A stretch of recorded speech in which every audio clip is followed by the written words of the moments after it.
O nang kakausapin ko, Princess, nag-aaral ka na ba? Opo. Anong grade mo na? 1. Okay.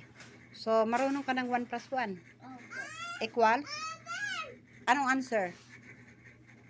1 plus 1. 1 plus 1, Mm. 2, Okay, 2 plus 2. 4, 4 plus 4.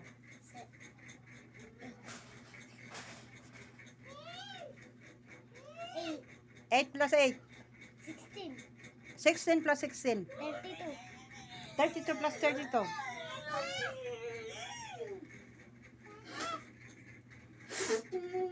Okay, ako ang sasagot. 74. At tama ba? 32, 64. So, babaguhin natin to. Anong natutunan mo nang ikaw ay nag-aaral?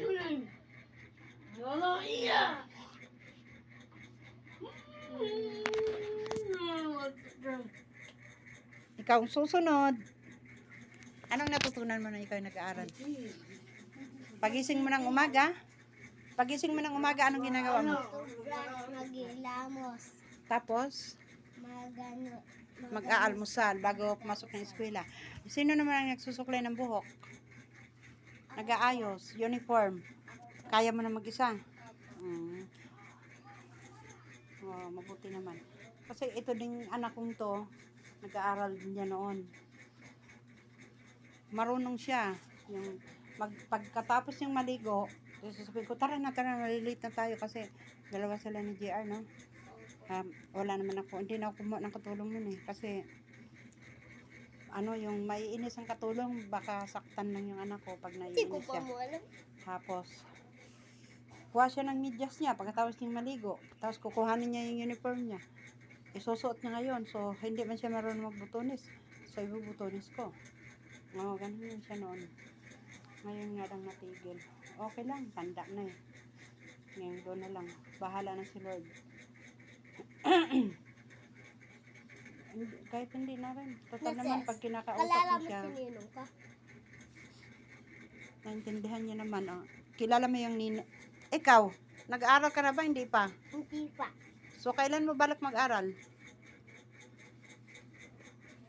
Kailan mo balak mag-aral? Si Ate Josie nga daw magpaparal sa'yo. Walang problema. Ano? Pero hindi pa Ano ngayon. mag-aral kayaw mo? Kailan ka mag-aaral? Parang nga matuto ka.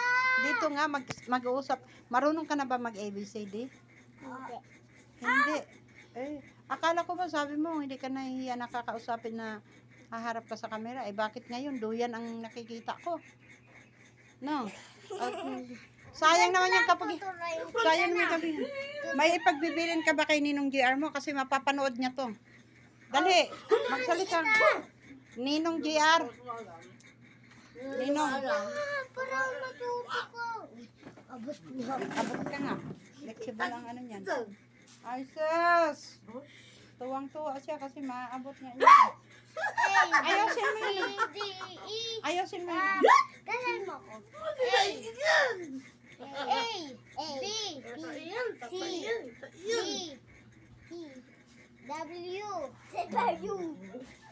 Bago kayo pumasok sa eskwela, anong naisipan yung unang-unang hingiin sa mama nyo bago umalis?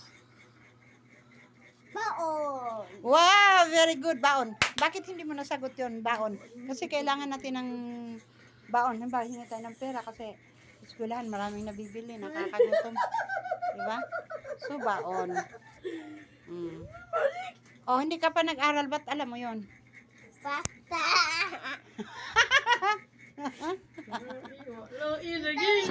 Manang-mana ka kay Ninong JR, mga baon. Nandun na yung tuta. Sige na, upo ka dito. Ayan na si Gamay. Ay, Gamay, kamusta? Ang cute ng tuta nila. Maliit lang. Yan. Siya, kapitbahay namin. Hindi pa pala siya nag-aral. Kasi nga, maga na wala ang tatay niya. Ang tatay, ito yung inanak ng anak ko. Magkapitbahay kami.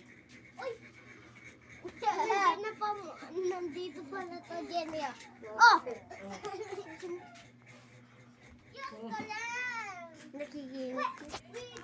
lamok. Sige na, dali.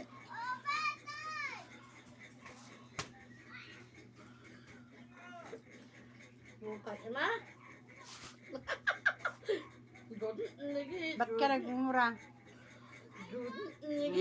Iniwan na nila ako. Saan na sila nagpunta? Halika na, upo na. Ulit na, Tita Josie. Ako muna. Hindi na, nandito na. Tuloy-tuloy na to. Nandito na ang video. Sila yung lagi kong kasama sa ngayon. Sila hindi pa nakapasok. Bakit nahinto ang pag-aaral mo, Princess? Kasi po, gusto po nila mama dito na lang po kasi lumayas na po kami sa namin bahay. Napalayas po kami sa mayari ng bahay. Kaya po, uwi na po kami dito. Di ba binilhan yon si Gina ng bahay ng sundalo? Tapos, nandun na po sa bahay po. Bininta niya yon? Opo. Tapos ba't niya bininta? Ewan po sa kanya. Hindi niya ako. Kasi po, ang dami po nila bahay. Mahigit 100 bahay nila. 100 ang bahay nila? Bakit 100 marami yon? Samantala ako bahay ko isa lang. Kasi po, nagpagawa pa po yung sundalo. Ang sundalo may iba na no? Bakit ba iniwan? Kasi po, hindi po sila nag-iwan. Ngayon po, sila pa po. Sila pa nino? Sila pa po ni Mama Gina kasi yung sundalo. Patay na yun di ba? Hanggang, Hanggang namatay. opo. Hindi niyo po nakita yung nandyan yung may nagtutugtog dyan, yung lalaki na nasa dulo. Doon, ayun yung asawa ni Mama. Oo, pero Pumasok pa nga po sila, umiyak sila. Kaya yung may asawa na yung sundalo, di ba? Oh, hindi. Baliwalay na yun kasi ang mama Gina mo may iba na din. May iba na din yung mama Gina mo. yan, tas yan, umiyak pa po yung sundalo. Siyempre, nagkaanak siya doon eh. Kahit papaano naman, ang si Mama Kami Gina, lahat umiyak. ako nga, pati ako, umiyak ako kahit dito ko lang naman, kapitbahay ko lang naman si Gina, minsan lang kami nag-uusap. Opo. Tas sabi mo pa nga, tayo, jogging tayo. O, binibiro ko. Baka sakaling tumayo. Tatamaan ka dyan ha, Jenny. Alungkot ng pangyayari. Parang kailan Hanggang lang. ngayon po, Naisip mo pa rin, hindi mo pa rin makakalimutan. Opo. Sariwa pa sa isipan. Opo, kahit po wala na po siya, yung sa minsan napapayak ako, naisip ko siya. Kasi nahimatay si mama mo nun tsaka si Dora. Minsan, nung nakaano nga po sila, yung tatanggalin na si mama dyan, napapayak ako. Masakit yun kasi aalisin na doon. Kasi, kumwari, wala ka ng nanay, masakit sa walang nanay sa puso eh. Oo naman, masakit talaga. Mabuti naisip mo na yun sa murang edad mo. Alam mo na isipin yung pag wala ng nanay. Opo. Sinong mas mahal mo, nanay mo, tatay mo? Bakit ang tatay mo? Mabait naman. Mas mabait naman ang tatay mo eh. Mas mabait po si Mama Gina mas kay tatay ko. Kasi si Mama Gina kahit kinakain niya pa po, binibigay niya po sa amin. Oo, tama. Ganun kabait si Mama Gina mo. Kahit po nandun kami sa Angeles, ganun po siya. Ganun talaga yon, mapagbigay yon. Ang problema lang naman sa kanya yun, yung sa pagsusugal niya. Minsan, napapabayaan na nga yung sarili niya sa pagsusugal, ayaw na matulog, di ba? Kahit dito, nako, dadaan siya dyan, anong oras na. Alam ko siya yun eh. Dahil tapos pagdating dyan, yun na, mag-aaway na siya. Sasabihin na, pagtalo. Tapos pag panalo naman sa sugal, may bit-bit na ang Mama Jane mo. Pag mag-awa niyan po, tayo gagano na yun. Tapos, marinig. Yan po, kahit po nasa kami, kahit hindi po kami humingi sa kanya ng pera, binibigyan niya kami 20, minsan-minsan, 50, minsan-minsan, 50. Oh, yung 50 at saka 50, pareho lang yun. Isa lang yun. Si Papa, kahit po matutulog po ako, napapayak talaga ako. Mm.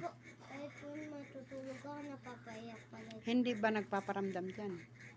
Napapayak. Anong ginagawa? Habitat! Habitat! Ang lakas na sumigaw. Habitat! Ganun siya, 5 beses. Mm. Tapos anong ginagawa ng mama mo? Sabi, sumigaw. Walaan ko masinan. Si Mama, hindi na kasi may si Mama. So, hindi na ninyo dinalaw doon? Mamaya pupunta po kami mamayang hapon. Uy, sasama ako. Kasi po kahit wala kang nanay, doon pa rin po ako mag-ano. Mm. Mahirap na walang nanay. So, meron siyang magandang kalooban Si Mama, kasi mahal niya ang nanay niya. Ang pinag-usapan namin ay ang lola.